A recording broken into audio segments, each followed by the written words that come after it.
सचिन सीमा की प्यार की लड़ाई राष्ट्रपति द्रौपदी मुर्मू की चौखट तक आई। राष्ट्रपति मैम बचा लीजिए। सीमा के वकील का दावा, मोदी योगी नहीं राष्ट्रपति मुर्मू लेंगी फैसला। वकील पर भड़क गई जनता। कौन है वकील एपी सिंह जो लेते हैं हिंदुस्तान विरोधी केस? क्या फैसला ले सकती हैं राष्ट्रपति द्रौपदी मुर्मू? क्या सीमा हैदर की फाइल देखकर राष्ट्रपति द्रौपदी मुर्मू उसे भारत में रहने का अधिकार दे देंगी? सीमा के वकील एपी सिंह के दावे ने सबको हैरान कर दिया है। केस अभी सुप्रीम कोर्ट तक नहीं पहुंचा तो फिर राष्ट्रपति की एंट्री कैसी हो गई? एपी सिंह के दावे से एक बात तो साफ है कि एटीएस की रिपोर्ट में सीमा की वापसी की फाइल तैयार हो गई है।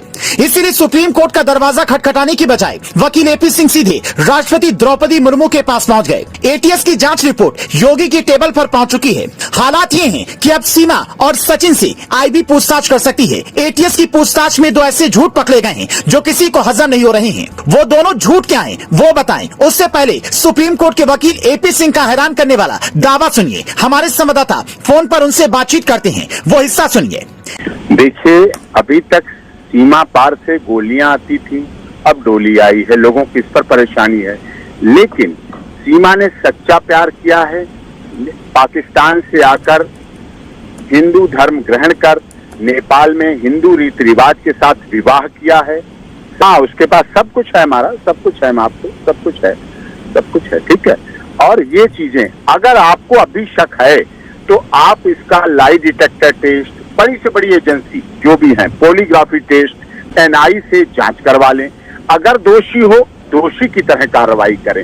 अगर निर्दोष हो, अगर उसने सच्चा प्यार किया है, अगर उसने सचिन को चाहा है, अगर उसने हिंदू धर्म ग्रहण किया है, अगर उसकी 3 बेटियां और एक बेटा, 4 बच्चे मिला के वो 5 लोग बनते हैं और उसका पति सचिन 6, तो उनके जीवन की सुरक्षा। और जिस तरह से इस देश में समय समय पर पाकिस्तान, अफगानिस्तान, बांग्लादेश, बर्मा, श्रीलंका के लोगों को समय समय पर इस देश में नागरिकता मिलती रही है, देश की नागरिकता मिले।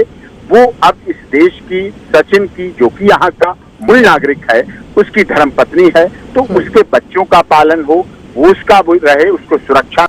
एटीएस को शक है कि सीमा और सचिन की शादी पशुपतिनाथ मंदिर नेपाल में हुई ही नहीं है। सीमा सचिन के दावा है कि पशुपतिनाथ मंदिर में शादी की है, जबकि वहां सिर्फ हिंदुओं की एंट्री होती है। शादी का रिकॉर्ड मेंटेन किया जाता है। सीमा हैदर के भारत का आधार कार्ड नहीं था, पाकिस्तानी पहचान पत्र में सीमा हैदर लिखा था। फिर उनकी पशुपतिनाथ मंदिर में एंट्री कैसे हो गई? सीमा खुद को जासूस नहीं बता रही है तो एटीएस ने वापस भेजने का प्लान बना लिया है। लेकिन वकील एपी सिंह ने राष्ट्रपति का दरवाजा खटखटाकर मामला और बड़ा कर दिया है। क्योंकि सीमा पर जासूसी के आरोप लग रहे हैं, इसीलिए लाई डिटेक्टर टेस्ट या नार्को टेस्ट की जरूरत पड़ सकती है।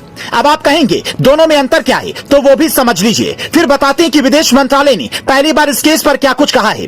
लाई डिटेक्टर टेस्ट या पॉलीग्राफी टेस्ट, यह टेस्ट झूठ पकड़ने के लिए किया जाता है, जो एक मशीन की मदद से होता है, जो आरोपी के हार्ट बीट, सांस लेने की दर, होठ हिलाने समेत शरीर में होने वाले हर तरह के मूवमेंट को रिकॉर्ड करती है। इस टेस्ट के वक्त आरोपी से हर वो सवाल पूछे जाते हैं जिनकी जानकारी लेनी होती है। नार्को टेस्ट, ये टेस्ट भी झूठ पकड़ने के लिए ही किया जाता है। बस फर्क ये है कि इस टेस्ट से ठीक पहले आरोपी को इंजेक्शन के जरिए सोडियम पेंटोथल दवा दी जाती है। इसकी मात्रा इतनी होती है कि आरोपी का दिमाग काम करता रहे। अब सीमा का अगर ये टेस्ट होता है तो फिर पूरी तरह से सच्चाई सामने आ सकती है। वैसे तो एटीएस भी ये जांच कर रही है, पर यह जानकारी अब तक सामने नहीं आई है कि सीमा और सचिन का लाई डिटेक्टर टेस्ट हुआ है या नहीं।